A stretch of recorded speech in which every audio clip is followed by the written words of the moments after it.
নমস্কার, অলিভিয়ার পরিবেশের তরফ থেকে সকলকে জানাই শুভ দশমীর প্রীতি শুভেচ্ছা ভালোবাসা। আজকে দিনটা একটু মনটা খারাপ, মা আজকে চলে যাবেন, আবার সেই একটা বছরের অপেক্ষা। আর কি করা যাবে, মাকে তো তার শ্বশুরবাড়ি যেতে হবে, বাপের বাড়ি এসেছিল, আদর যত্ন পেল, মা এখন বিদায় নেবেন। একটু পরে আমাদের সিঁদুর খেলা শুরু হবে, সেটাও দেখবেন আপনারা। দেখতে থাকুন অলিভিয়ার ভুরিভোজ, আর পাশে থাকবেন। অতি অবশ্যই লাইক শেয়ার সাবস্ক্রাইব করবেন, কমেন্ট করবেন। দেখতে থাকুন।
শুভ বিজয়ার প্রণাম নেবেন অলিভিয়ার ভুরিভোজের তরফ থেকে।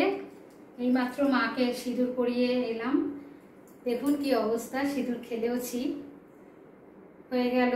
এবার 3টের সময় মায়ের বিসর্জন হয়ে যাবে। মনটা খুব খারাপ, ভালো লাগছে না, একদম ভালো লাগছে না। খুব আনন্দ করলাম এই 4টে দিন, খুব ভালো লাগলো। আর এখানে মানুষজন এত ভালো না, আমাকে পুরো আন্তরিকতা করে নিজের ঘরের মেয়ে করে রেখেছে, এত ভালো লাগলো। কিন্তু আজকে মনটা খুব খারাপ, ভালো লাগছে না একদম। যাই হোক, আর বেশি কথা বলতে ভালো লাগছে না, কেন মনটাও খারাপ। তার মধ্যে ভাসানে যাব 3টের সময়, খাওয়া দাওয়া হয়নি এখনও। এই এখন আবার স্নানে যে ঢুকবো, একবার স্নান করে গেছি, আবার স্নানে ঢুকতে হবে। দেখুন হাত পাতের অবস্থা। ভালো থাকবেন, আনন্দ থাকবেন, বিজয় প্রণাম নেবেন, ছোটরা ভালোবাসা নেবেন। আজকের মতো অলিভিয়ার ভুরিভোজে এখানে নমস্কার।